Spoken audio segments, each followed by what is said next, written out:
વિદ્યાર્થી મિત્રો, આજે આપણે ધોરણ 11 નું પ્રથમ પ્રકરણ એકમ અને માપન એ આપણે ડિસ્કસ કરીશું. રાઈટ?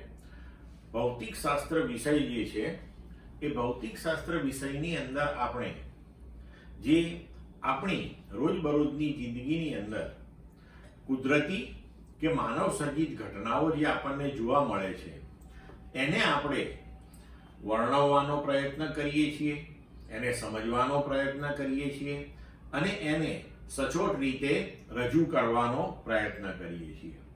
તો હવે આપણને પ્રશ્ન એ થાય કે જો આવી ભૌતિક ઘટનાઓ જે છે એને આપણે સચોટ રીતે વર્ણવવી હોય તો શું કરવું જોઈએ, કેવી રીતે વર્ણવી શકીએ, એના માટેની જરૂરિયાતો શું? તો કોઈ પણ ઘટનાને જો આપણે સચોટ રીતે વર્ણવવી હોય તો સૌથી પહેલા આપણે કોઈ ભૌતિક રાશિને એ ઘટના સાથે સાંકળવી પડે. વૈજ્ઞાનિકોએ આવી ભૌતિક રાશિઓ વિકસાવેલી છે, જેના વિશે આપણે હમણાં ડિસ્કસ કરીશું. ત્યારબાદ એ જે તે ભૌતિક રાશિ જે છે એનું આપણે ચોક્કસ રીતે માપન કરવું પડે અને ત્યારબાદ તે માપનને તમે એક ચોક્કસ એકમની મદદથી જ્યારે રજૂ કરો ત્યારે એ ઘટનાનું સંપૂર્ણ અને સચોટ વર્ણન થઈ શકે છે. હવે આ જ વસ્તુ આપણે એક ઉદાહરણ લઈને સમજીએ. ધારો કે આપણે એમ કહીએ કે આજે બહુ જ ગરમી છે. હવે જો કોઈ વિદ્યાર્થી ક્લાસરૂમની અંદર દાખલ થઈને આવું બોલે કે આજે બહાર બહુ જ ગરમી છે, પણ આપણે તો એર કન્ડિશન રૂમમાં બેઠા છીએ, તો આપણને બહારની ગરમી વિશેનો ખ્યાલ આવે નહીં. તો હવે જે ગરમીની કે ઠંડીની તીવ્રતા છે એને રજૂ કરવા માટે વૈજ્ઞાનિકોએ એક ભૌતિક રાશિ વિકસાવી છે, જેને આપણે કહીએ છીએ તાપમાન. હવે ધારો કે વિદ્યાર્થીનું જે સ્ટેટમેન્ટ છે એને આપણે બીજી રીતે રજૂ કરીએ. વિદ્યાર્થી એવું કહે કે આજે તાપમાન ઊંચું છે, પણ ઊંચું કે નીચું એટલે શું? તો એના માટે આપણે એ તાપમાન નામની ભૌતિક રાશિનું માપન કરવું પડે. હવે ધારો કે વિદ્યાર્થી એમ કે આજે બહાર તાપમાન અંદાજિત 40 જેટલું છે, પણ 40 એટલે શું પાછું? તો એને આપણે હવે ચોક્કસ એકમથી રજૂ કરવું પડે કે આપણે એવું કહીએ કે આજે બહારનું તાપમાન લગભગ 40 ડિગ્રી સેલ્સિયસ જેટલું છે. તો હવે એર કન્ડિશન રૂમમાં બેસીને પણ તમને સમજ પડી જશે કે બહાર કેવી ગરમી હશે. તો આવી રીતના સંપૂર્ણ અને સચોટ રીતે જો કોઈ ઘટનાનું વર્ણન કરવું હોય તો આપણે ભૌતિક રાશિ, તેનું માપન અને તેના એકમની જરૂરિયાત રહે છે. હવે આ આપણે કુદરતી ઘટનાની વાત કરી. આવી માનવ સર્જિત જે રોજબરોજના જીવનની ઘટનાઓ છે એના માટે પણ આ એટલું જ અગત્યનું છે. દાખલા તરીકે તમે કોઈક ચીજ વસ્તુ ખરીદવા ગયા. ધારો કે તમે શાકભાજીની લારી ઉપર ગયા અને બટાકા ખરીદવા છે તમારે, તો તમે લારીવાળાને જઈને કહેશો કે મને બટાકા આપ, તો તરત જ સામેથી પ્રશ્ન આવશે કે કેટલા? તો હવે અહીંયા બટાકાનો જે જથ્થો છે એના માટે આપણી પાસે ભૌતિક રાશિ છે દળ. પછી એ દળ નામની ભૌતિક રાશિનું આપણે માપન લેવું પડે અને એને ચોક્કસ એકમથી રજૂ કરવી પડે. તો તમે એવું કહો કે મને 2 કિલોગ્રામ બટાકા આપો, તો સંપૂર્ણ અને સચોટ રીતે આ ઘટનાનું વર્ણન થઈ રહ્યું છે. તો આવી રીતે આપણે ભૌતિક રાશિ, માપન અને તેના એકમો વિશે આ પ્રકરણની અંદર ચર્ચા કરીશું. હવે આપણને પ્રશ્ન એ થાય કે વ્યવહારિક જીવનમાં આવી કુદરતી માનવ સર્જિત અનેક ઘટનાઓ સાથે આપણે સંપર્કમાં આવતા હોઈએ છીએ, તો પછી આપણે અનેક ભૌતિક રાશિઓ વિકસાવવી પડે. એ અનેક ભૌતિક રાશિઓના એકમો વ્યાખ્યાયિત કરવા પડે. તો એટલું બધું જરૂરી છે? તો ના. વૈજ્ઞાનિકોએ મૂળભૂત ભૌતિક રાશિઓ નો એક સમૂહ વિકસાવ્યો છે. મૂળભૂત ભૌતિક રાશિઓ એટલે શું? તો કે એક લઘુત્તમ નંબરની ભૌતિક રાશિઓનો એક સમૂહ તૈયાર કર્યો છે કે જેને આપણે મૂળભૂત ભૌતિક રાશિઓ કહીએ છીએ. અને આ ભૌતિક રાશિઓ જે છે એના ચોક્કસ પ્રકારના સંયોજનોથી બાકી બધી જ ભૌતિક રાશિઓને આપણે વ્યાખ્યાયિત કરી શકીએ છીએ કે એમને રજૂ કરી શકીએ છીએ. હવે આવી જે મૂળભૂત ભૌતિક રાશિઓ જે છે એ મૂળભૂત ભૌતિક રાશિઓના જ આપણે એકમો માત્ર નક્કી કરવાના હોય છે કે એને વ્યાખ્યાયિત કરવાના હોય છે. ત્યારબાદ બાકીની જે બધી જ ભૌતિક રાશિઓ છે કે જે મૂળભૂત ભૌતિક રાશિઓના સંયોજનથી આપણે રજૂ કરીએ છીએ તેના એકમો પણ મૂળભૂત ભૌતિક રાશિઓના જે મૂળભૂત એકમો છે તેનાથી જ આપણે રજૂ કરતા હોઈએ છીએ. તો મૂળભૂત ભૌતિક રાશિ કે પાયાની ભૌતિક રાશિ જે છે એના એકમોને મૂળભૂત એકમો અથવા તો પાયાના એકમો એવું આપણે નામ આપીએ છીએ. હવે એકમ એટલે શું પાછું? તો કોઈ પણ ભૌતિક રાશિનું જે પ્રમાણિત માપ છે તેને આપણે તેનો એકમ કહીએ છીએ. હવે સાધિત ભૌતિક રાશિઓ અને સાધિત એકમો. તો આપણે ચર્ચા કરી કે ભાઈ આપણે મૂળભૂત ભૌતિક રાશિઓ તૈયાર કરી અને મૂળભૂત ભૌતિક રાશિઓના એકમો આપણે વ્યાખ્યાયિત કર્યા. હવે આ મૂળભૂત ભૌતિક રાશિઓના સંયોજનથી જે ભૌતિક રાશિઓ આપણે વ્યાખ્યાયિત કરીએ છીએ એને સાધિત ભૌતિક રાશિઓ કહે છે અને મૂળભૂત એકમોના સંયોજનથી એ જે સાધિત રાશિઓના એકમો તૈયાર કરવામાં આવે છે તેને આપણે સાધિત એકમો કહીએ છીએ. એટલે કે મૂળભૂત ભૌતિક રાશિઓના સંયોજનથી મેળવેલી ભૌતિક રાશિઓને સાધિત ભૌતિક રાશિઓ કહે છે અને તેમના એકમોને સાધિત એકમો કહેવામાં આવે છે. હવે એકમ પદ્ધતિઓ વિશે આપણે એકમ પદ્ધતિ વિશે વાત કરીએ. તો એકમ પદ્ધતિ એટલે શું? તો કે મૂળભૂત એકમો અને સાધિત એકમોના સમૂહને એકમ પદ્ધતિ કહે છે. તો ચોક્કસ એકમોનો આપણે એક સમૂહ તૈયાર કરીએ છીએ અને એ જે સમૂહ તૈયાર થયો એને આપણે એકમ પદ્ધતિ કહીએ છીએ. એવું એટલા માટે કે જુદી જુદી ભૌતિક રાશિઓના આપણે જે એકમો લઈએ છીએ એ એકમોના ચોક્કસ સમૂહોને સાથે રાખવાથી જ આપણે ઘટનાઓનું સચોટ અને સાચું વર્ણન કરી શકીએ છીએ. જેમ કે શરૂઆતની અંદર જ્યારે મૂળભૂત ભૌતિક રાશિઓ વિકસાવવામાં આવી કે લંબાઈ, દળ અને સમય, તો એના જુદા જુદા એકમો એટલે કે નાના એકમો અને મોટા એકમો તૈયાર થયા. તો તેને આનુષંગિક એક એકમ પદ્ધતિ તૈયાર થઈ કે સીજીએસ એકમ પદ્ધતિ. તો કે સીજીએસ એકમ પદ્ધતિ એટલે એવી એકમ પદ્ધતિ કે જેની અંદર આપણે લંબાઈનો એકમ સેન્ટીમીટર, દળનો એકમ ગ્રામ અને સમયનો એકમ સેકન્ડ લઈએ છીએ. એ એટલા માટે આવું તૈયાર કરવામાં આવ્યું કે ધારો કે આપણે ભૌતિક શાસ્ત્રની અંદર કોઈ ઘટનાનું વર્ણન કરતા હોઈએ અને એની અંદર અથવા તો કોઈ પ્રોબ્લેમ સોલ્વિંગ કરતા હોઈએ અને એની અંદર જો આપણે લંબાઈ સેન્ટીમીટરમાં લીધી હોય તો ફરજિયાતપણે આપણે ત્યાં જો દળ આવતું હોય તો એને ગ્રામમાં જ લેવું પડે અને આ રીતે જો એકમો લઈએ તો જ આપણો જવાબ સંપૂર્ણપણે સાચો આવે. ત્યાં આ નાના એકમો છે દરેક. ત્યારબાદ એફપીએસ એકમ પદ્ધતિમાં આપણે લંબાઈ ફૂટમાં, દળ પાઉન્ડમાં અને સમય સેકન્ડમાં માપીએ છીએ. તેવી રીતે ત્રીજી પદ્ધતિ આવી એમકેએસ એકમ પદ્ધતિ કે જેમાં આપણે લંબાઈ મીટરમાં, દળ કિલોગ્રામમાં અને સમય સેકન્ડમાં લઈએ છીએ.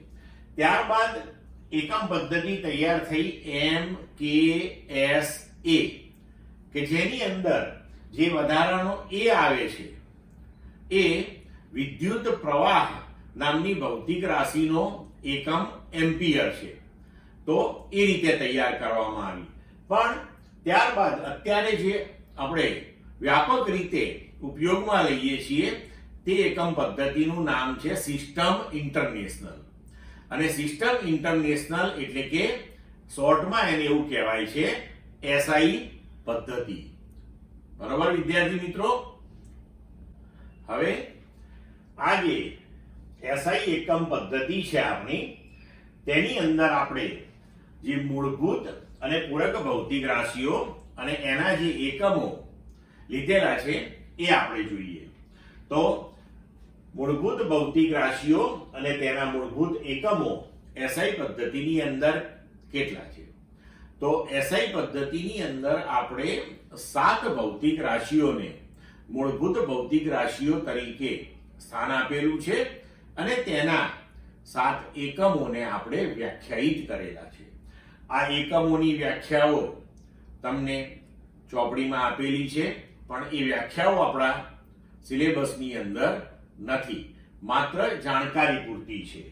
હવે આ SI પદ્ધતિની અંદર જે મૂળભૂત ભૌતિક રાશિઓ છે એ છે લંબાઈ, દળ, સમય, વિદ્યુત પ્રવાહ, થર્મોડાયનેમિક, તાપમાન, દ્રવ્યનો જથ્થો અને જ્યોતિ તીવ્રતા એટલે કે દીપ્તિ તીવ્રતા. હવે લંબાઈ જે છે તેના એકમનું નામ મીટર છે અને એને સ્મોલ m સંજ્ઞાથી દર્શાવવામાં આવે છે. દળનો એકમ એ કિલોગ્રામ છે, જેને સંજ્ઞાત્મક રીતે કેપિટલ K અને સ્મોલ g થી દર્શાવવામાં આવે છે. સમયનો એકમ સેકન્ડ, જેને સ્મોલ s થી દર્શાવીએ છીએ. વિદ્યુત પ્રવાહ એનો એકમ એમ્પિયર છે, જેને કેપિટલ A થી દર્શાવવામાં આવે છે. થર્મોડાયનેમિક તાપમાન જેનો એકમ કેલ્વિન છે, જેને કેપિટલ K થી દર્શાવવામાં આવે છે. દ્રવ્યનો જથ્થો એ મોલ છે એનો એકમ, અને એને MOL ત્રણેય સ્મોલ લેટરથી સંજ્ઞાત્મક રીતે રજૂ કરાય છે. જ્યોતિ તીવ્રતા તો એનો એકમ છે કેન્ડેલા, અને જેને સ્મોલ cd થી દર્શાવવામાં આવે છે. તમારે 11મા 12મા ધોરણની અંદર આ પ્રથમ 6 ભૌતિક રાશિઓ ભણવામાં આવશે. જ્યોતિ તીવ્રતા એનો એકમ એ ઉપરના ધોરણોની અંદર ભણવામાં આવે છે. હવે આ SI એકમ પદ્ધતિની અંદર મૂળભૂત એકમોની સાથે સાથે કેટલાક પૂરક એકમો એટલે કે પૂરક ભૌતિક રાશિઓ પણ સમાવવામાં આવેલી છે. એમાંની 2 પૂરક ભૌતિક રાશિઓ અને એના 2 પૂરક એકમો આપણે અહીંયા ધ્યાનમાં લેવાના છે. તો પૂરક ભૌતિક રાશિઓ અને તેના પૂરક એકમો. તો પૂરક ભૌતિક રાશિઓ છે સમતલ કોણ, એના એકમનું નામ છે રેડિયન, અને તેને સંજ્ઞા સ્મોલ rad થી રજૂ કરાય છે. બીજી પૂરક ભૌતિક રાશિ છે ઘનકોણ. સ્ટીરેડિયન એનો એકમ છે અને જેને SR થી દર્શાવાય છે. પૂરક ભૌતિક રાશિઓ જે છે સમતલ કોણ, તો એને d થીટા અથવા તો થીટા અથવા તો ફાઈ આવી સંજ્ઞાઓથી દર્શાવાય છે. અને ઘનકોણ એને આપણે d ઓમેગા અથવા તો ઘણી વખત એકલો ઓમેગા પણ લખવામાં આવે છે. હવે આ ભૌતિક રાશિઓને આપણે થોડીક ડિટેલમાં સમજીએ. પહેલા આપણે હવે સમતલ કોણ સમજીએ. તો સમતલ કોણ કોને કહે છે? તો વર્તુળ પરના ચાપ અને વર્તુળની ત્રિજ્યાના ગુણોત્તરને સમતલ કોણ કહેવામાં આવે છે. સમતલ કોણનો SI એકમ એ આપણે અહીંયા જોયું રેડિયન છે. હવે જો આકૃતિની અંદર કે આ કોઈ એક વર્તુળની ચાપ લઈ લઈએ કે જે ds લંબાઈની છે, અને આ વર્તુળની ત્રિજ્યા જો r હોય તો આપણે અહીંયા આકૃતિ પરથી લખી શકીએ કે સમતલ કોણ d થીટા બરાબર વર્તુળ પરના ચાપ એટલે કે આ ds અને તેની ત્રિજ્યા એટલે કે r એનો ગુણોત્તર જે છે એને આપણે સમતલ કોણ d થીટા કહીએ છીએ. હવે વર્તુળની ત્રિજ્યા જેટલી લંબાઈના ચાપે વર્તુળના કેન્દ્ર સાથે આંતરેલા સમતલ કોણને 1 રેડિયન કહે છે. અહીંયા આપણે વ્યવહારની અંદર ખૂણાનો એક એકમ લઈએ છીએ કે જે આપણે ડિગ્રી લઈએ છીએ. ડિગ્રી, મિનિટ, સેકન્ડ એ પણ એકમ તરીકે આપણે ઉપયોગમાં લઈએ છીએ. પણ આપણે અહીંયા કહ્યું છે કે એસઆઈ એકમ પદ્ધતિની અંદર સમતલ કોણનો એકમ રેડિયન છે. એટલે તમને જ્યારે પણ કોઈ પણ એક્ઝામ્પલની અંદર જો ખૂણો ડિગ્રી કે મિનિટ કે સેકન્ડમાં આપ્યો હોય તો ફરજિયાતપણે તમારે એને પહેલા રેડિયનમાં ફેરવવો પડે અને રેડિયનમાં ફેરવ્યા પછી એ મૂલ્ય જો તમે સમીકરણની અંદર મૂકશો ત્યારે જ તમને સાચો જવાબ મળશે, નહીતર જવાબ ખોટો આવશે. હવે ડિગ્રીને રેડિયનમાં ફેરવવા માટે નો આપણી પાસે સંબંધ છે કે 180 ડિગ્રી બરાબર પાઈ રેડિયન, તો 1 ડિગ્રી બરાબર કેટલા રેડિયન? તો આના પરથી આપણે લખી શકીએ કે 1 ડિગ્રી બરાબર પાઈ બાય 180 રેડિયન થશે. હવે બીજી પૂરક ભૌતિક રાશિ જોઈએ આપણે, ઘનકોણ. તો ગોળાના પૃષ્ઠ પરના ક્ષેત્રફળ એ ગોળાએ કેન્દ્ર સાથે આંતરેલો જે કોણ છે એને ઘનકોણ કહેવામાં આવે છે. ઘનકોણનો એસઆઈ એકમ સ્ટીરેડિયન છે. હવે આકૃતિમાં જુઓ કે આપણે કોઈ ગોળાની સપાટી પરનું એક ક્ષેત્રફળ dA જેટલું ધારી લઈએ તો આ ક્ષેત્રફળે ગોળાના કેન્દ્ર પાસે જે ખૂણો અહીંયા આંતર્યો છે તેને આપણે ઘનકોણ કહીશું. ધારો કે ગોળાની ત્રિજ્યા r છે, તો હવે આકૃતિ પરથી આપણે લખી શકીએ કે ઘનકોણ બરાબર આંતરેલું ક્ષેત્રફળ અને ભાગ્યા ત્રિજ્યાનો વર્ગ, જેનો એકમ છે સ્ટીરેડિયન. 1 મીટર ત્રિજ્યાના ગોળાના પૃષ્ઠ પરના એકમ ક્ષેત્રફળ વડે ગોળાના કેન્દ્ર સાથે આંતરતા ત્રિપારિમાણિક કોણને એક સ્ટીરેડિયન કહે છે. એટલે કે આપણે સ્ટીરેડિયનની અહીંયા વ્યાખ્યા તૈયાર કરી. હવે વિદ્યાર્થી મિત્રો, હવે આપણે પછીનો ટોપિક જોઈએ, સાર્થક સંખ્યા અને સાર્થક અંકો. તો સાર્થક સંખ્યા અને સાર્થક અંકો એટલે શું? તો કોઈ પણ ભૌતિક રાશિનું જ્યારે આપણે માપન લઈએ છીએ તો એ જે માપન છે એ આપણે કેટલા ડિજિટ સુધી લખવું જોઈએ, બરોબર? તો એ આપણને અંદાજ સાર્થક સંખ્યા અને સાર્થક અંકોનો અભ્યાસ કરીએ એટલે મળે. તો સાર્થક સંખ્યા એટલે શું? તો કે માપ દર્શાવતી કોઈ એક સંખ્યામાં ચોકસાઈ પૂર્વકના અંકો ઉપરાંત અચોક્કસ છતાં અર્થપૂર્ણ એવા છેલ્લા અંક સાથે લખેલી જે આખી સંખ્યા છે તેને સાર્થક સંખ્યા કહે છે. અને એની અંદર જેટલા અંકો આવેલા છે તેને સાર્થક અંક કહે છે. હવે કોઈ પણ માપનમાં અનુરૂપ આપણે જે સાર્થક સંખ્યા લખી છે તેની અંદર કેટલા સાર્થક અંકો છે એ નક્કી કરવા માટેના ચોક્કસ નિયમો છે. તો હવે આપણે નિયમો જોઈએ કે સાર્થક અંક નક્કી કરવા માટેના નિયમો. તો પહેલો નિયમ છે કે બધા જ શૂન્યેતર અંકો એ સાર્થક અંકો છે. બીજો નિયમ, સંખ્યામાં જો દશાંશ ચિહ્ન હોય તો તે ગમે ત્યાં હોય તો પણ બે શૂન્યેતર અંકોની વચ્ચે આવેલા બધા જ શૂન્યાંકો જે છે એને સાર્થક અંકો કહે છે. દાખલા તરીકે આપણે આ માપન લઈએ કે 205.205. તો હવે આની અંદર આ બે શૂન્યેતર અંકોની વચ્ચે શૂન્ય આવેલું છે તો એને આપણે સાર્થક અંક તરીકે ગણવાનું છે. દશાંશ ચિહ્ન ગમે ત્યાં હોય. તો હવે આની અંદર 1, 2, 3, 4, 5 અને 6 સાર્થક અંકો છે.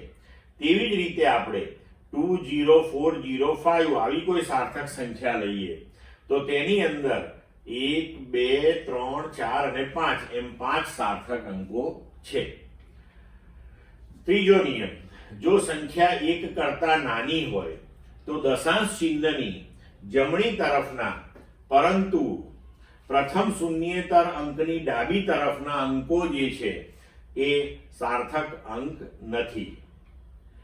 જેમ કે આપણી પાસે સાર્થક સંખ્યા છે 0.002308.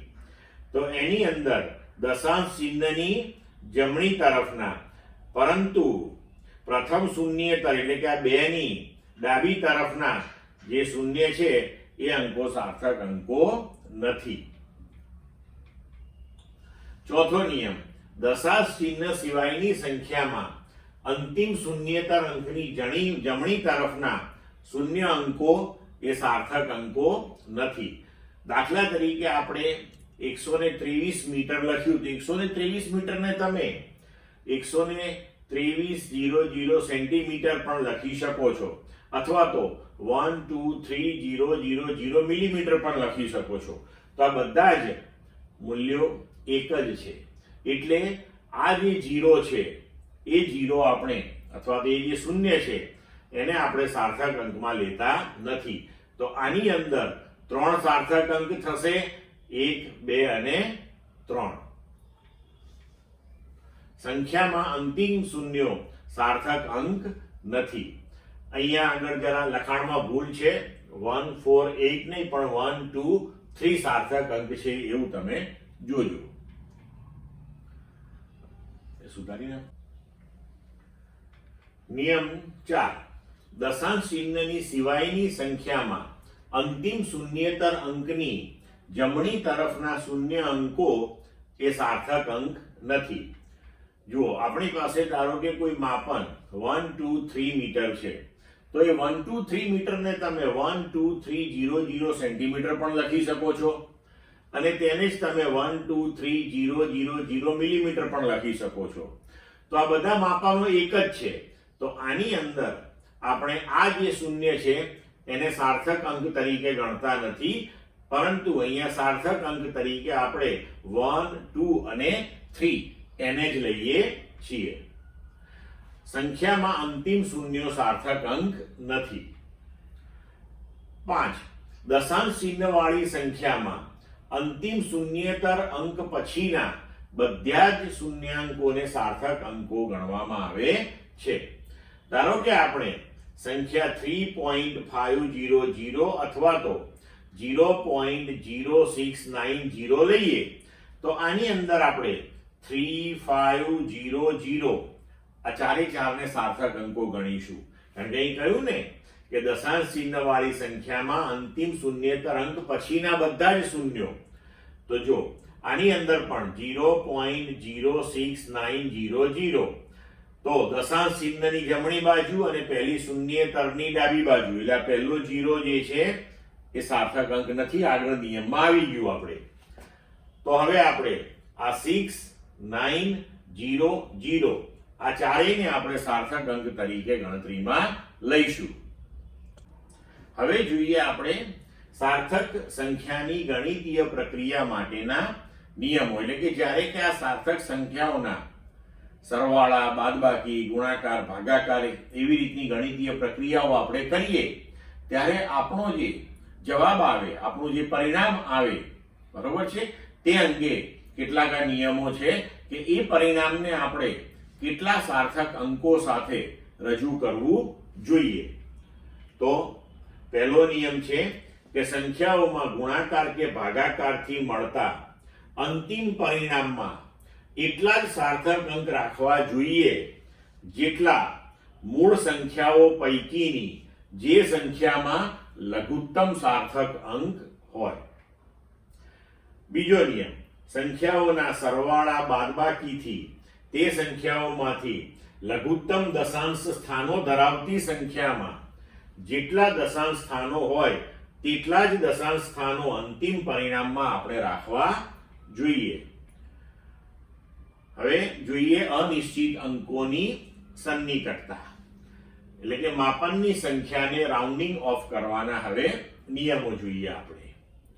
તો કે નિયમ 1, આપેલ સંખ્યામાંથી જે અંક દૂર કરવાનો હોય તે 5 કરતા ઓછો હોય તો તેની પહેલાના અંકમાં કોઈ ફેરફાર કરવો નહીં. ધારો કે આપણી પાસે 2.743 આ જે સાર્થક સંખ્યા છે એને 3 સાર્થક અંક સુધી જો આપણે લખવી હોય, એટલે કે 2.74 ત્યાં સુધી જો લખવી હોય તો આ 3 ને જો આપણે કાઢી નાખીએ તો 3 જે છે 5 કરતા ઓછો છે, તો તેની પહેલાનો અંક એટલે કે 4 માં આપણે કોઈ ફેરફાર કરવાનો નહીં અને 2.74 આવું આપણે લખવાનું. નિયમ બીજો કે આપેલ સંખ્યામાંથી જે અંક દૂર કરવાનો હોય એ 5 કરતા વધુ હોય તો તેની પહેલાના અંકમાં આપણે 1 ઉમેરવાનો હોય છે. દાખલા તરીકે આપણે 2.746 આ જે સંખ્યા છે એને 3 અંકો સુધી જો આપણે લખવી હોય અને આ 6 જે છે એને દૂર કરવો હોય તો 6 એ 5 કરતા મોટો છે, તો 6 ની આગળનો જે અંક છે 4 એમાં આપણે 1 ઉમેરીએ એટલે 2.75 એ આપણી સંખ્યા થશે.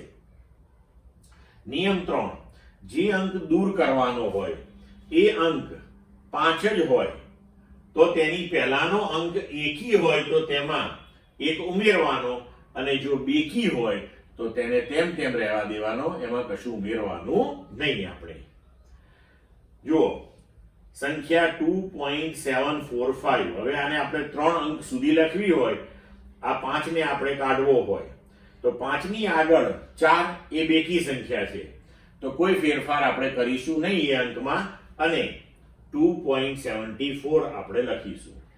ધારો કે બીજી સંખ્યા આપણી પાસે 2.735 છે, એમાં જો આપણે આ 5 ને કાઢવો હોય તો એની આગળનો અંક જે છે 3 એ એકી સંખ્યા છે તો તેની અંદર આપણે 1 ઉમેરીશું અને આપણી સંખ્યા બની જશે 2.74. બરોબર? સમજ પડી મિત્રો? ચાલો મિત્રો હવે જોઈએ ઉદાહરણ 1.1. કોઈ ઘનની બધી જ બાજુનું માપેલ મૂલ્ય 7.203 મીટર છે.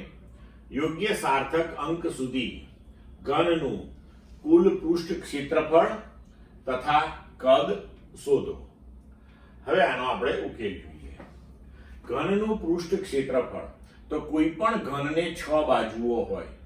અહીં આપણને બાજુનું મૂલ્ય 7.203 મીટર આપ્યું છે તો એક બાજુનું ક્ષેત્રફળ થશે 7.203 નો વર્ગ. તો ઘનને એવી 6 બાજુઓ છે અને આપણે ઘનનું કુલ પૃષ્ઠ ક્ષેત્રફળ શોધવાનું છે એટલે આપણે એને 6 થી ગુણી નાખ્યું તો આપણો જવાબ તૈયાર થશે 311.299254 મીટર સ્ક્વેર. પણ હવે આપણે આને યોગ્ય સાર્થક અંક સુધી લખવાનું છે તો આપણી પાસે જે માપન છે એની અંદર 4 સાર્થક અંકો છે. એક આ 7, બીજો 2, ત્રીજો 0 અને ચોથો 3. તો આપણો આ જે જવાબ આવ્યો એને આપણે 4 સાર્થક અંકો સુધી લખીશું.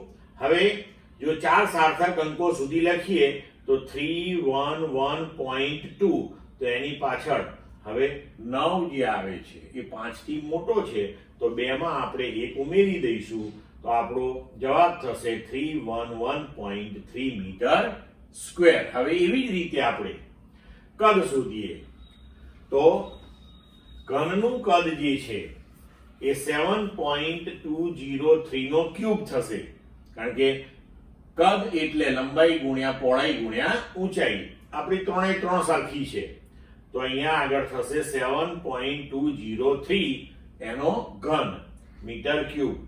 એને આપણે ઉકેલીશું તો જવાબ આવશે 373.714754 મીટર ક્યુબ. હવે અહીંયા પણ ફરી પાછું તમારી પાસે આ માપનમાં સાર્થક અંકોની સંખ્યા 4 છે તો આને 4 સુધી આપણે લખવું હોય 373.7 સુધી તેના પછી જે આપણે અંક કાઢી નાખીશું એ 5 કરતા નાનો છે એટલે હવે આપણે આને લખીશું 373.7 મીટર ક્યુબ. આ થઈ ગયો આપણો જવાબ મિત્રો. હવે જોઈએ ઉદાહરણ 1.2. 5.74 ગ્રામનો એક પદાર્થ 1.2 સેન્ટીમીટર ક્યુબ જેટલો અવકાશ રોકે છે તો સાર્થક અંકોને ધ્યાનમાં રાખી તેની ઘનતા શોધો. હવે અહીં આપણને દળ અને કદ આપેલું છે તો હવે આપણે ઘનતા શોધીએ. હવે અહીંયા આપણને સાર્થક અંકોને ધ્યાનમાં રાખવાનું કહેલું છે પાછું. તો તમે જુઓ કે 5.74, તો આમાં સાર્થક અંકો 3 છે. કદના માપનમાં 1.2 એટલે સાર્થક અંકો 2 છે. તો લઘુત્તમ સાર્થક અંકો અહીંયા 2 થયા. એટલે આપણો જે જવાબ આવશે ઘનતાનો, એને આપણે 2 સાર્થક અંકો સુધી લખીશું. હવે ગણતરી કરીએ તો કે ઘનતા બરાબર દળ ભાગ્યા કદ. તો 5.74 upon 1.2 ગ્રામ પર સેન્ટીમીટર ક્યુબ. હવે આપણો જવાબ થશે 4.7833 ગ્રામ પર સેન્ટીમીટર ક્યુબ. હવે આપણે આને 2 સાર્થક અંક સુધી જ લખવો છે. તો આ 8 થી જો આપણે એને કાઢી નાખીએ તો 8 જે છે એ 5 કરતા મોટો છે. તો આપણે આગળ 1 ઉમેરીશું. 7 માં 1 ઉમેરીએ તો 8 થશે. તો આપણો પરિણામ મળ્યું છેવટે 4.8 ગ્રામ પર સેન્ટીમીટર ક્યુબ. ક્લિયર મિત્રો? મિત્રો હવે જોઈએ આપણે અંકગણિતીય ગણતરીના પરિણામોમાં અનિશ્ચિતતા નક્કી કરવાના નિયમો. તો હવે ધારો કે આપણી પાસે કોઈ લંબાઈનું માપન છે 16.2 પ્લસ માઇનસ 0.1. હવે જ્યારે આપણે આવી રીતે કોઈ માપન લખીએ છીએ તો એનો મતલબ એ થયો કે લંબાઈનું મૂલ્ય 16.2 સેન્ટીમીટર છે, પણ એ જે માપન છે તેમાં 0.1 સેન્ટીમીટર પ્લસ માઇનસ આટલી ભૂલ હોવાની શક્યતાઓ રહેલી છે. તો એ માપનને આવી રીતે લખવામાં આવે છે. હવે જો આપણે ડેલ્ટા L બાય L ગણીએ તો આને કહેવાય સાપેક્ષ ભૂલ અથવા તો સાપેક્ષ ત્રુટિ. અને એને 100 થી આપણે જો ગુણીએ તો આને કહેવાય પ્રતિશત ત્રુટિ. એટલે કે તમારા માપનની અંદર કેટલી ટકાવારીમાં ત્રુટિ રહેલી છે. તો હવે અહીંયા આપણે ડેલ્ટા L બાય L ગુણ્યા 100 કરીએ તો 0.6% આવે. મતલબ કે તમારું જે આ લંબાઈનું માપન છે એની અંદર 0.6% ની ભૂલ, એરર કે ત્રુટિ જેને કહીએ એ હોવાની શક્યતાઓ રહેલી છે. હવે આપણે આ જે માપન લખ્યું એને તમે 16.2 પ્લસ ઓર માઇનસ 0.6% આવી રીતે પણ લખી શકો. હવે ધારો કે આ લંબાઈ માપી તેમ પહોળાઈ આપણે લખીએ. ધારો કે 10.1 પ્લસ ઓર માઇનસ 0.1 સેન્ટીમીટર છે. તો પહોળાઈ માટે આપણે જો પ્રતિશત ત્રુટિ ગણીએ તો ડેલ્ટા B બાય B એટલે કે 0.1 ભાગ્યા 10.1 ગુણ્યા 100 તો 1% થાય. તો હવે એને આપણે ટકાવારીમાં લખીએ તો B બરાબર 10.1 પ્લસ ઓર માઇનસ 1%. એટલે કે પહોળાઈનું જે માપન છે 10.1 એમાં 1% ત્રુટિ હોવાની શક્યતાઓ રહેલી છે. હવે જો આપણે આ લંબાઈ અને પહોળાઈનો ઉપયોગ કરીને ક્ષેત્રફળ શોધીએ તો લંબાઈ ગુણ્યા પહોળાઈ એટલે કે ક્ષેત્રફળ થયું આપણું. તો આ લંબાઈનું માપન અને આ પહોળાઈનું માપન. હવે અહીંયા આપણે ધ્યાન રાખવાનું છે કે જ્યારે આપણે આ ગુણાકાર કરીએ ત્યારે આ 16.2 અને આ 10.1 જે છે એને આપણે સાચા મૂલ્યો તરીકે ગણીએ છીએ. તો એ બંનેનો ગુણાકાર એકબીજા સાથે કરવો પડશે. તો 16.2 ગુણ્યા 10.1 કરો એટલે થાય 163.62. અને જે ત્રુટિ હોય એનો અહીંયા ધ્યાન રાખજો, ગુણાકાર કરવાનો નથી, ત્રુટિઓનો સરવાળો કરવાનો. એટલે કે 0.6 અને 1, તો અહીંયા તમારી ત્રુટિ થઈ 1.6%. એટલે કે તમારા ક્ષેત્રફળનું મૂલ્ય 163.62 સેન્ટીમીટર સ્ક્વેર મળ્યું, પણ એની અંદર 1.6% ની ભૂલ હોવાની શક્યતાઓ રહેલી છે. હવે આ આપણે અહીંયા જે ટકાવારીની અંદર ત્રુટિ દર્શાવી છે એને જો આપણે આ L અને B ના જે મૂલ્યો આપણે આ રીતે લખ્યા હતા એ રીતે દર્શાવવું હોય તો કેવી રીતે દર્શાવવું? તો એના માટે આપણે શું કરવું પડે કે ભાઈ ટકાવારીમાં જે ત્રુટિ હોય તો ટકાવારી હંમેશા 100 હોય, તો 100 ના માપનમાં 1.6 ની ત્રુટિ, તો આપણું અહીંયા આગળ ક્ષેત્રફળનું મૂલ્ય મળ્યું છે 163.62. તો 163.62 એ કેટલી? તો એ પ્રમાણે જો આપણે ગણતરી કરીએ તો આપણો જવાબ 2.6 આવશે આનો. તો આપણે લખી શકીએ કે આપણું ક્ષેત્રફળ 163.62 plus or minus 2.6 centimetre square થશે. હવે આપણે સાર્થક અંકોને ધ્યાનમાં રાખીએ તો તમે જુઓ કે જ્યારે આપણે અહીંયા આગળ 0.1 સેન્ટીમીટર લઈએ કે બી ની અંદર 0.1 સેન્ટીમીટર લઈએ તો સાર્થક અંક જે છે કેટલા છે? 1. તો આપણે આ 2.6 જે છે એને એક સાર્થક અંક સુધી લખીએ તો આ 6 ને કાઢીએ, 6 5 કરતા મોટો છે તો એની આગળ 1 ઉમેરીએ એટલે અહીંયા 3 થયું. હવે આ સાચું મૂલ્ય આપણે 163.62 લઈએ ક્ષેત્રફળનું. તો સાચું મૂલ્ય તમે જુઓ, લંબાઈનું 16.2, પહોળાઈનું 10.1, પણ બંને મૂલ્યોની અંદર સાર્થક અંકો 3 છે. અહીંયા આપણી પાસે 5 આવ્યા, મતલબ કે હવે આપણે આને ફરી પાછું 3 અંકો સુધી લખવું પડશે. તો આ 6 ને જો આપણે અહીંથી કાઢીએ 62 ને, તો 6 જે છે એ 5 કરતા મોટો છે એટલે આગળ એટલે કે 3 માં આપણે એક ઉમેરીશું તો આપણું મૂલ્ય થયું 164 plus or minus 3 centimetre square. Clear મિત્રો?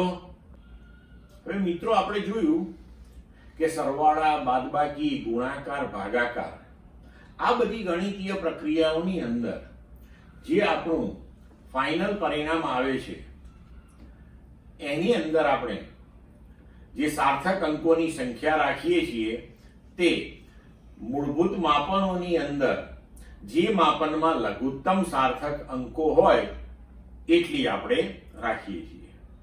અને એ માટે આપણે રાઉન્ડિંગ ઓફ કરવાના નિયમો પણ જોઈ લીધા. હવે એક થોડોક ફેરફાર જ્યારે કોઈ સંખ્યાનું આપણે વ્યસ્ત ગણતા હોઈએ છીએ ત્યારે આવે છે. હવે જુઓ, એક આપણે ઉદાહરણ લઈને આ વસ્તુ સમજીએ કે ધારો કે આપણી પાસે કોઈ એક સંખ્યા છે 9.58. હવે આ 9.58 નું આપણે વ્યસ્ત ગણીએ તો એ થશે 0.10438. હવે આ જે સંખ્યા છે એમાં 3 સાર્થક અંક છે તો 104 સુધી એને આપણે લખીએ. 3 5 કરતા નાનો છે તો આગળ કશું ફેરફાર નહીં થાય તો આપણો જવાબ આવ્યો 0.104.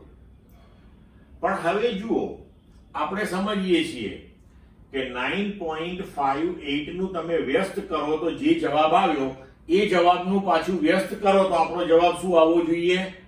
9.58 આવવો જોઈએ. બરોબર?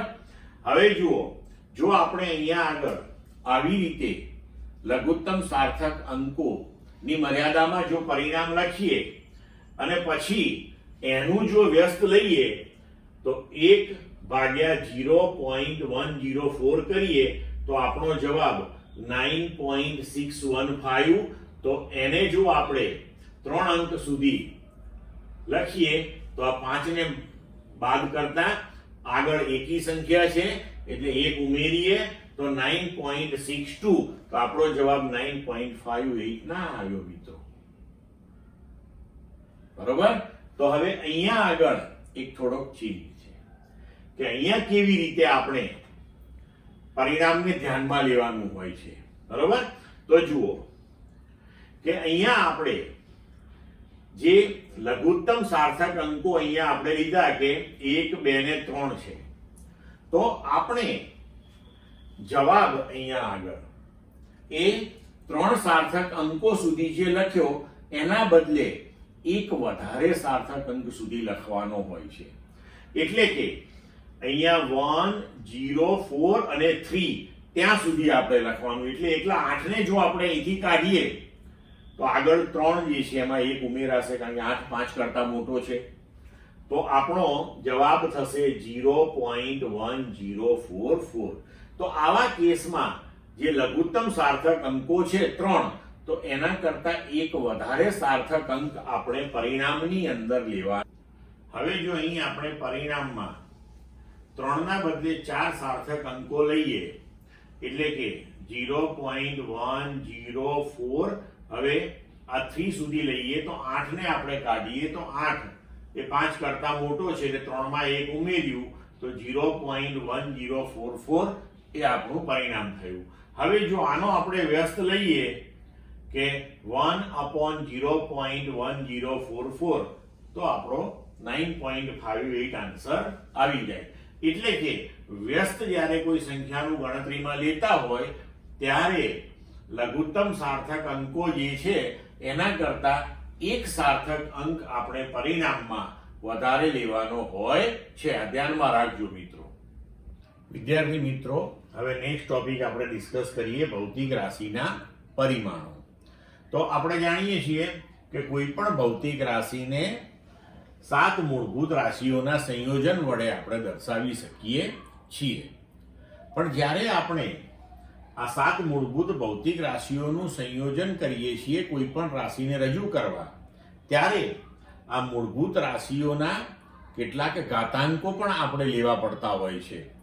તો કોઈ પણ ભૌતિક રાશિને દર્શાવવા માટે મૂળભૂત રાશિઓ પર મૂકવામાં આવતા જે ઘાતાંકો છે તેને જે તે ભૌતિક રાશિના પરિમાણ કહે છે. કોઈ પણ ભૌતિક રાશિના પરિમાણને સંજ્ઞા ચોરસ કૌંસ થી દર્શાવવામાં આવે છે. એટલે કે એ ભૌતિક રાશિની જે સંજ્ઞા હોય એ સંજ્ઞાને આપણે આવા ચોરસ કૌંસમાં મૂકવાની, એટલે આપણને ખ્યાલ આવે કે હવે આપણે ભૌતિક રાશિના પરિમાણની ચર્ચા કરી રહ્યા છીએ. હવે આપણે ઉદાહરણ લઈને આ વસ્તુ સમજીએ કે ધારો કે આપણે લઈએ કે પદાર્થ દ્વારા ઘેરાયેલા કદને લંબાઈ, પહોળાઈ અને ઊંચાઈ અથવા તો 3 લંબાઈના ગુણાકારથી વ્યક્ત કરી શકાય છે. હવે જ્યારે આપણે મૂળભૂત ભૌતિક રાશિઓને અહીંયા પરિમાણ શોધવા માટે રજૂ કરીશું, ત્યારે દળ જે છે એની સંજ્ઞા કેપિટલ M, લંબાઈની સંજ્ઞા કેપિટલ L, સમયની સંજ્ઞા કેપિટલ T અને વિદ્યુત પ્રવાહની સંજ્ઞા કેપિટલ A ઉપયોગમાં લઈશું. તો હવે કદના પરિમાણ જે છે એને તમે લંબાઈ ગુણ્યા લંબાઈ ગુણ્યા લંબાઈ એટલે L³ થી રજૂ કરી શકો.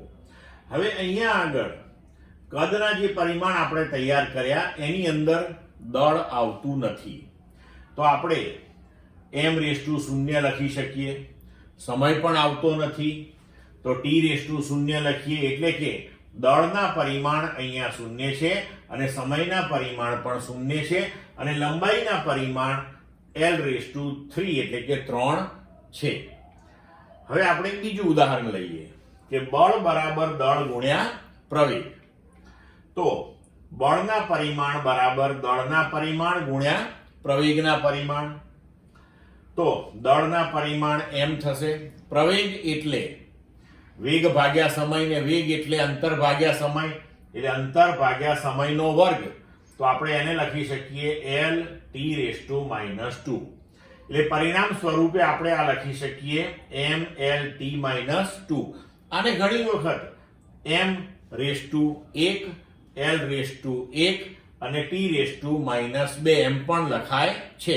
હવે અહીંયા કહી શકીએ કે બળમાં દળના પરિમાણ 1 છે, લંબાઈના પરિમાણ 1 છે અને સમયના પરિમાણ -2 છે. આવી રીતે ભૌતિક રાશિના પરિમાણો નક્કી કરવામાં આવે છે. સમજ્યા મિત્રો? હવે ટોપિક જોઈએ પારિમાણિક સૂત્રો અને પારિમાણિક સમીકરણો. તો આપેલ ભૌતિક રાશિને કેટલી અને કઈ મૂળભૂત રાશિઓ દ્વારા દર્શાવી શકાય છે તે દર્શાવતું જે સમીકરણ છે એને ભૌતિક રાશિનું પારિમાણિક સૂત્ર કહે છે.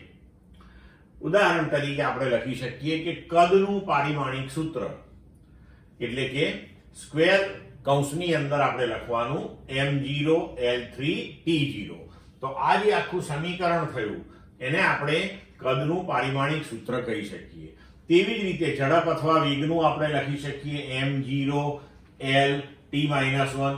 અહીંયા l1 પણ તમારે લખવું હોય તો લખાય. કોઈ ભૌતિક રાશિને તેના પારિમાણિક સૂત્ર સાથે લખવાથી મળતા સમીકરણને તે ભૌતિક રાશિનું પારિમાણિક સૂત્ર કહે છે. ઉદાહરણ તરીકે કદ v, ઝડપ સ્મોલ v, બળ f, દળ ઘનતા ρ ના પારિમાણિક સમીકરણો આપણે નીચે મુજબ રજૂ કરી શકીએ. તો કદ v નું પારિમાણિક સમીકરણ તો કદ v બરાબર m0 l3 t0. એવી રીતના વેગ અથવા તો ઝડપ માટે m0 l t-1, બળ માટે m l t-2 અથવા તો આને m1 l1 t-2 એમ પણ લખાય. ઘનતા ρ બરાબર m l-3 t0 અથવા તો એને m1 l-3 અને t0 એમ પણ લખાય. તો આ થયા પારિમાણિક સૂત્રો અથવા તો સમીકરણો. વિદ્યાર્થી મિત્રો, આપણે પારિમાણિક સૂત્રો, પારિમાણિક સમીકરણો જોયા, કેવી રીતે લખાય, કેવી રીતે બનાવાય, એ આપણે ઉદાહરણ લઈને સમજ્યા. આના પછીનો ટોપિક છે પારિમાણિક વિશ્લેષણ. તો પારિમાણિક વિશ્લેષણ એટલે શું? તો ભૌતિક શાસ્ત્રની અંદરના કેટલાક ચોક્કસ પ્રશ્નોનું નિરાકરણ આપણે પારિમાણિક સમીકરણોનો ઉપયોગ કરીને લાવી શકીએ છીએ. પણ હવે એ કેવા પ્રકારના પ્રશ્નોનું નિરાકરણ લાવી શકીએ અને કેવી રીતે આપણે આ પારિમાણિક સમીકરણોનો ઉપયોગ કરી શકીએ એ આપણે જોઈશું.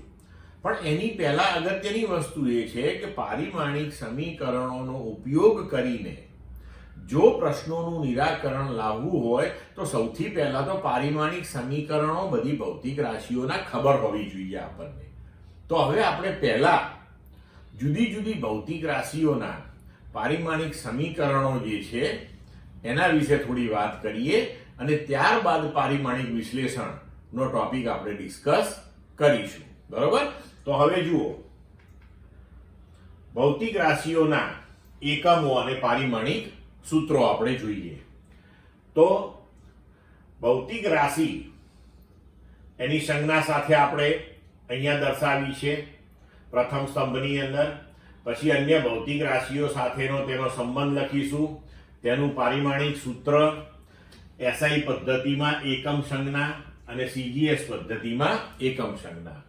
હવે જુઓ કે અહીંયા અંતર તો એ મૂળભૂત રાશિ છે, એને કોઈ બીજી રાશિ સાથે સંબંધ હોય નહીં. તો એનું પારિમાણિક સૂત્ર લખાય m0 l1 t0. એનો એકમ મીટર એટલે સ્મોલ m અને CGS પદ્ધતિમાં એકમ સેન્ટીમીટર એટલે cm. તો આવી રીતે આપણે જો SI પદ્ધતિમાં કોઈ ભૌતિક રાશિનો એકમ જાણતા હોઈએ તો એના ઉપરથી આપણે પારિમાણિક સૂત્ર લખી શકીએ. પારિમાણિક સૂત્ર જો આપણને ખબર હોય તો એનો એકમ પણ લખી શકીએ અને જે ભૌતિક રાશિ આપણે લીધી છે એનો અન્ય ભૌતિક રાશિઓ સાથેનો સંબંધ ખબર હોય આપણને, એટલે કે એ ભૌતિક રાશિની વ્યાખ્યા, એ ભૌતિક રાશિને કેવી રીતે વ્યાખ્યાયિત કરાય છે એ ખબર હોય એટલે આપણે પારિમાણિક સૂત્ર લખી શકીએ આરામથી. હવે જુઓ, આપણે ઉદાહરણ સહિત બધું સમજીએ. હવે આપણે એકે એક ભૌતિક રાશિ જે છે અહીંયા આગળ એનું અત્યારે ચર્ચા નહીં કરીએ, એ તમે વાંચી અને સમજીને તૈયાર કરજો. હું તમને અમુક ભૌતિક રાશિઓની ચર્ચા કરીને સમજાવું. દાખલા તરીકે આપણે લઈએ કે ક્ષેત્રફળ. તો ક્ષેત્રફળની વ્યાખ્યા આપણે આપીએ છીએ લંબાઈ ગુણ્યા પહોળાઈ. તો લંબાઈનું પારિમાણિક સૂત્ર, પહોળાઈનું પણ L જ આવશે, એટલે પરિણામી પારિમાણિક સૂત્ર થશે L2. તો એને આપણે લખી શકીએ m0 l2 t0. હવે એનો એકમ થશે લંબાઈનો મીટર, પહોળાઈનો મીટર એટલે મીટર સ્ક્વેર, CGS માં થશે સેન્ટીમીટર સ્ક્વેર. હવે એવી જ રીતના ધારો કે ઘનતા. તો ઘનતાની વ્યાખ્યા છે દળ ભાગ્યા કદ. તો દળનું પરિમાણ, કદનું T⁻3, પરિણામી પારિમાણિક સૂત્ર તૈયાર થયું m1L-3T0. તો હવે દળનો એકમ કિલોગ્રામ ભાગ્યા કદનો એકમ મીટર ક્યુબ, એટલે આપણે લખી શકીએ કિલોગ્રામ મીટર (3). તો CGS માં ગ્રામ સેન્ટીમીટર (3). હવે જુઓ, એવી બીજી કોઈ રાશિનો આપણે વિચાર કરીએ. ધારો કે પ્રવેગ, તો પ્રવેગ બરાબર વેગ ભાગ્યા સમય. તો વેગ માટે આપણે લખી શકીએ અંતર ભાગ્યા સમય, એટલે કે L(t⁻1) ભાગ્યા t. તો પરિણામી પારિમાણિક સૂત્ર થશે m0L1t-2.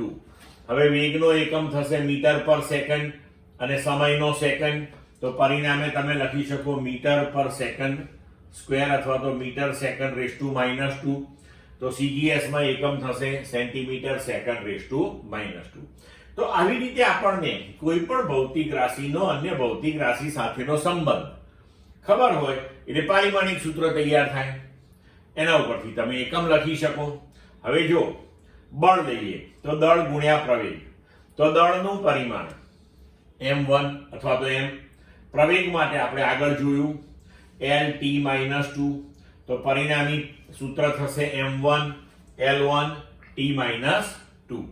તો હવે એનો એકમ થશે કિલોગ્રામ મીટર સેકન્ડ (2). વૈજ્ઞાનિક ન્યૂટનની યાદમાં આ એકમને ન્યૂટન કહેવામાં આવે છે.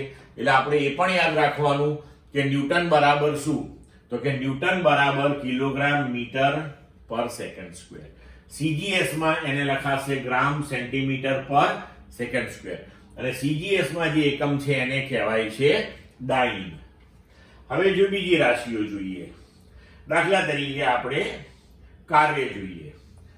તો બળ ગુણ્યા અંતર. તો બળનું પારિમાણિક સૂત્ર m1L1t-2, અંતરનું L, તો પરિણામી થયું m1L2t-2. તો આપણા માટે એકમ બન્યો કિલોગ્રામ મીટર સ્ક્વેર સેકન્ડ (2).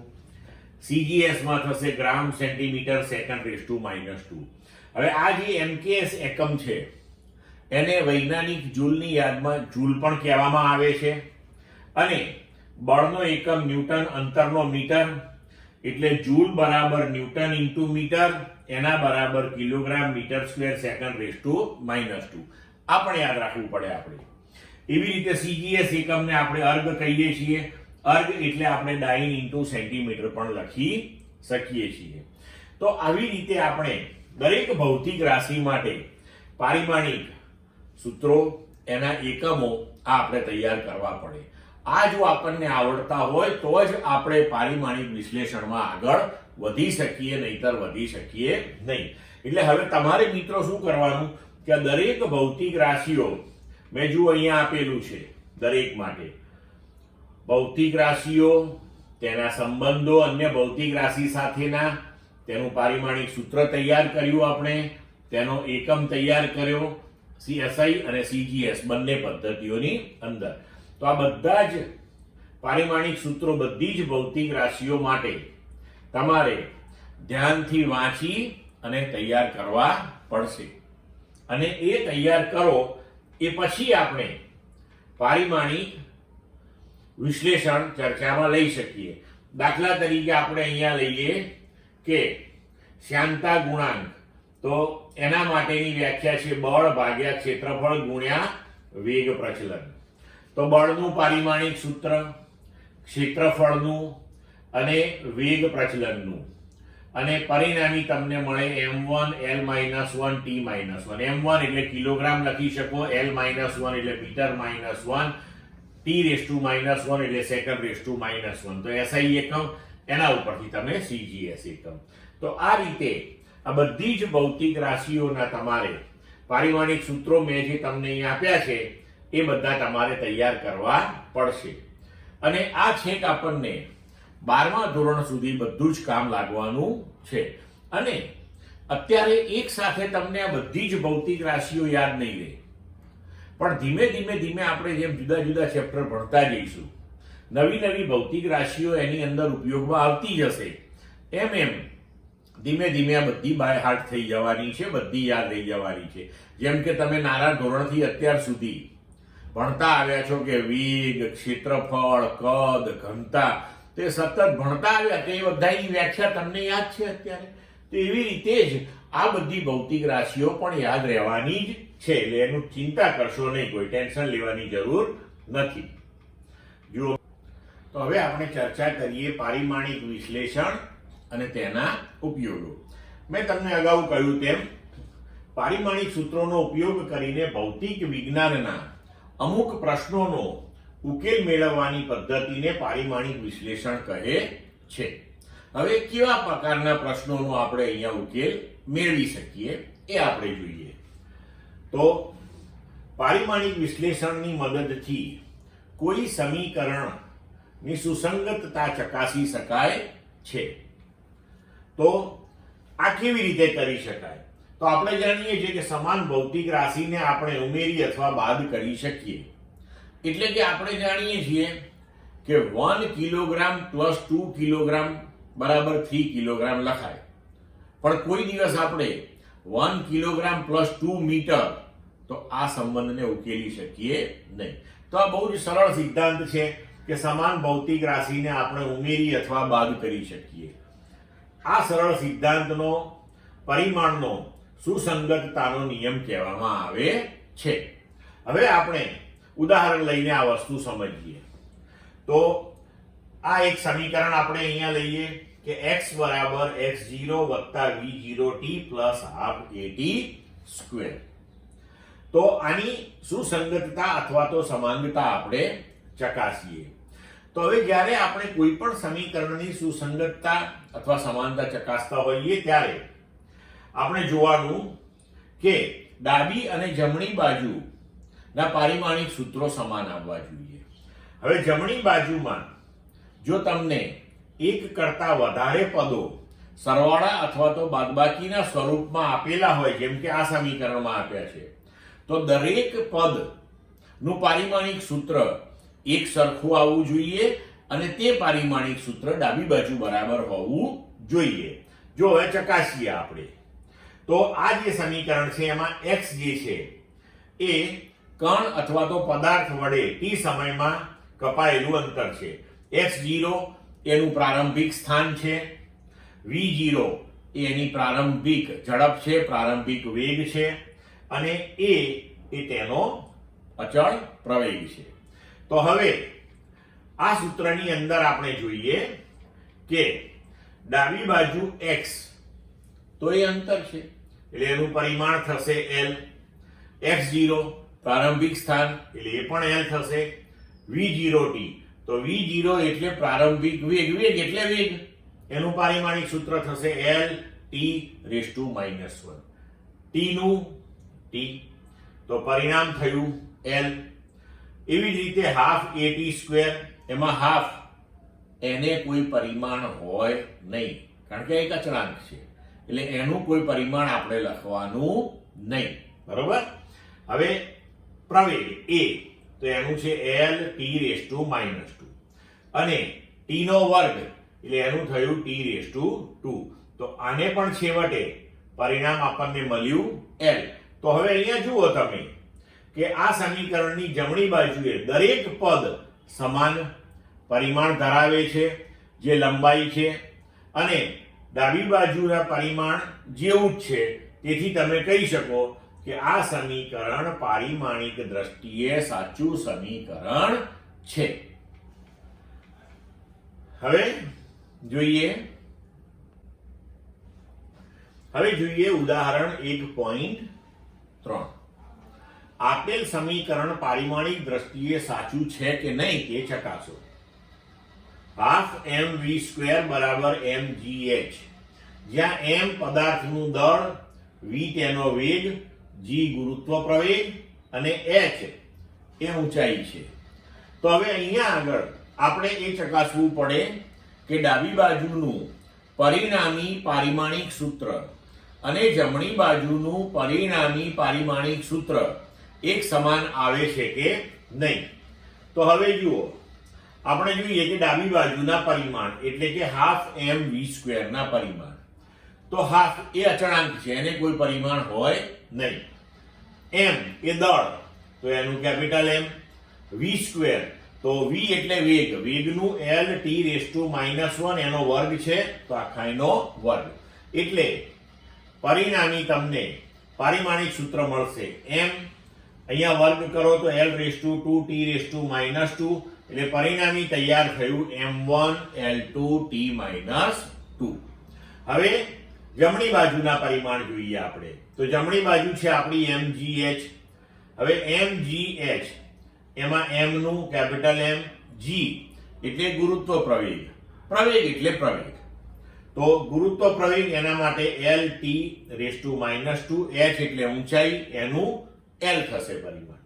તો હવે અહીંયા આપણે જોઈ શકીએ છીએ કે પરિણામી થયું m, આ l ને અહીંયા કૌંસમાં લઈ લઈએ તો l2 t−2, એટલે પરિણામી પારિમાણિક સૂત્ર થયું m l2 t−2. તો હવે અહીં આપણે જોઈ શકીએ છીએ કે ડાબી બાજુ અને જમણી બાજુના પરિમાણો સમાન છે, એટલે કે સમીકરણ પારિમાણિક દ્રષ્ટિએ સાચું છે. હવે અહીંયા મિત્રો એક વસ્તુ ધ્યાન રાખજો તમે, કે તમને જ્યારે પણ આવો કોઈ પ્રશ્ન પૂછાય ત્યારે તમે જ્યારે ફાઇનલ આન્સર આપો તો લખવાનું કે પારિમાણિક દ્રષ્ટિએ સાચું છે. સમીકરણ પારિમાણિક દ્રષ્ટિએ સાચું હોય તો ભૌતિક શાસ્ત્રની દ્રષ્ટિએ સાચું છે એવું હંમેશા બની શકે નહીં.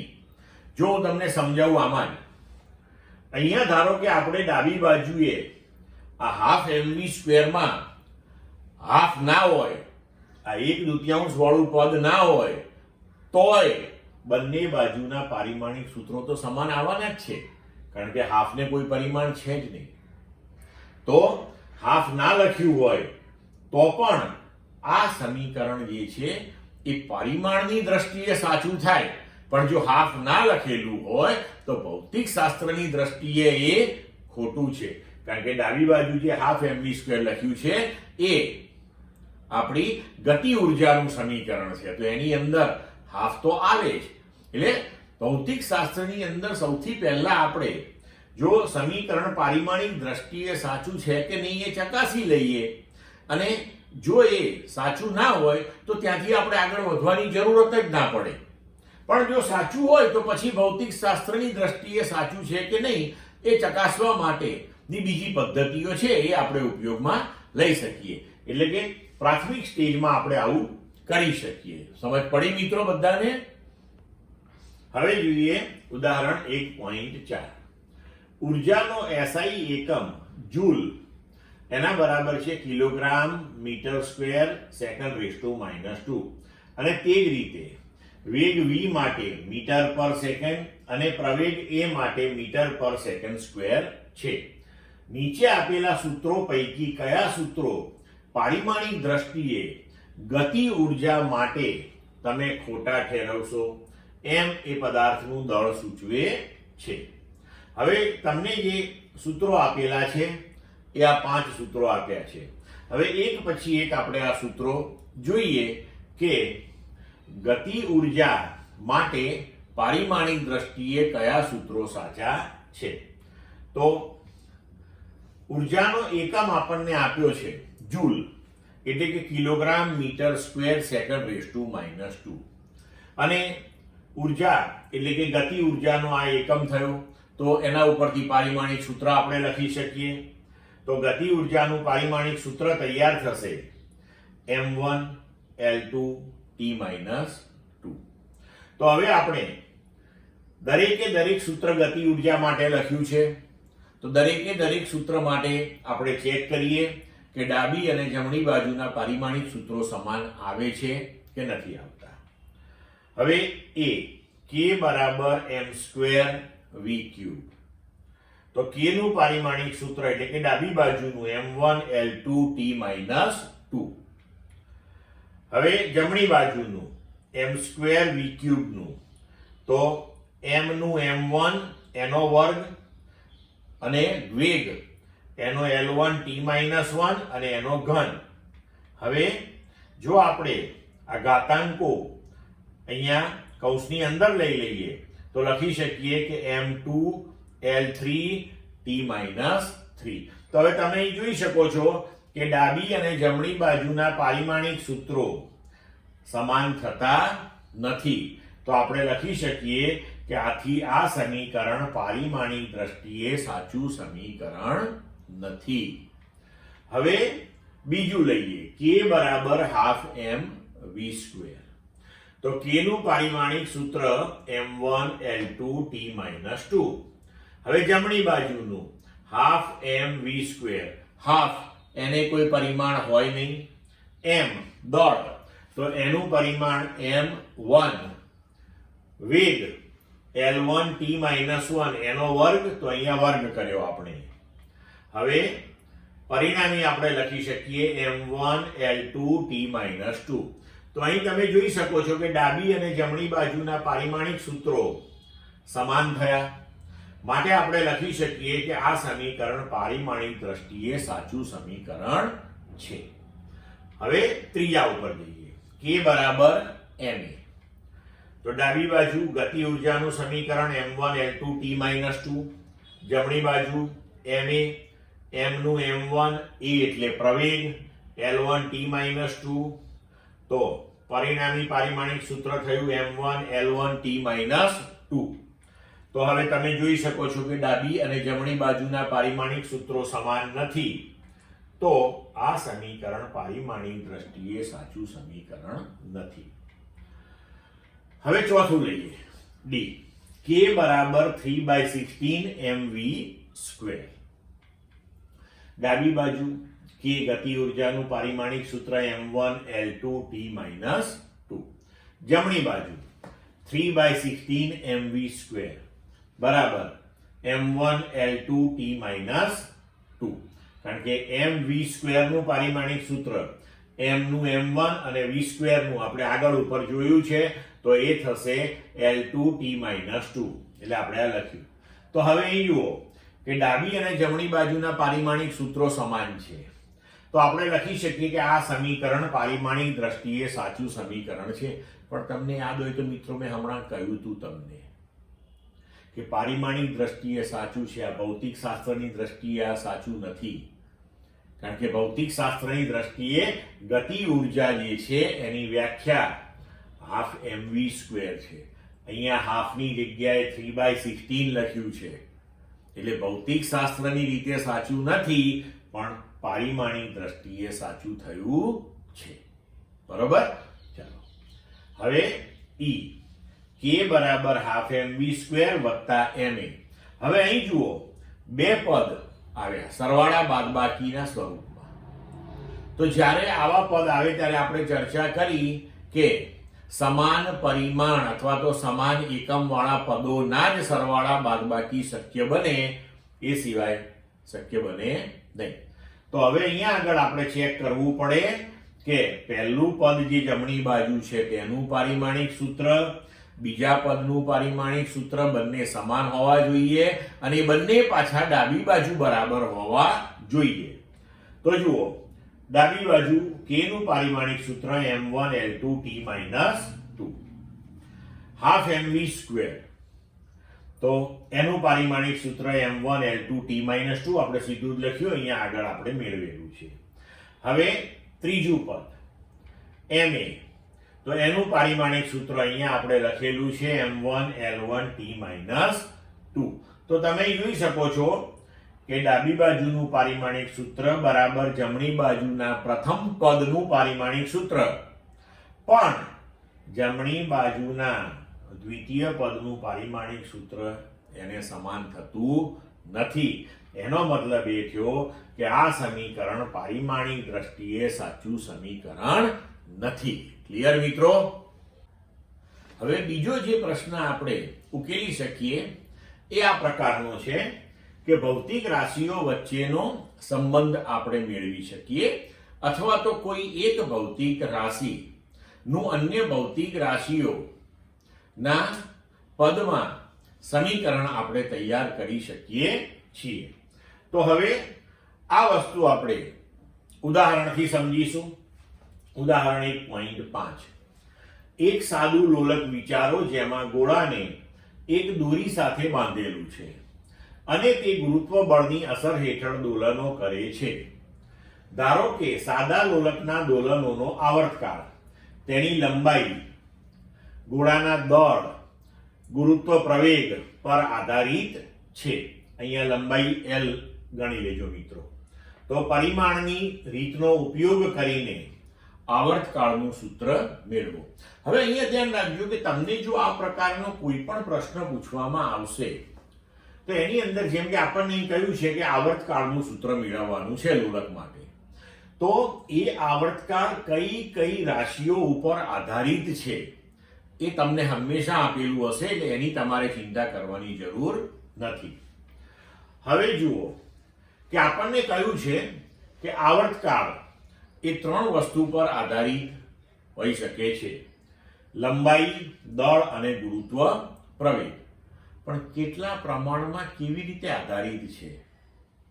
એના કોઈ રાશિનો વર્ગ આવે છે, કોઈ રાશિનું વર્ગમૂળ એની અંદર આવે છે, કોઈ રાશિનો ઘન આવે છે, એ ખબર નથી. એ મેળવીએ એટલે સમીકરણ તૈયાર થઈ જાય. તો એ જ આપણે મેળવવાનું છે. તો આવર્તકાળ T નો આધાર ભૌતિક રાશિઓ L, G અને M પર છે.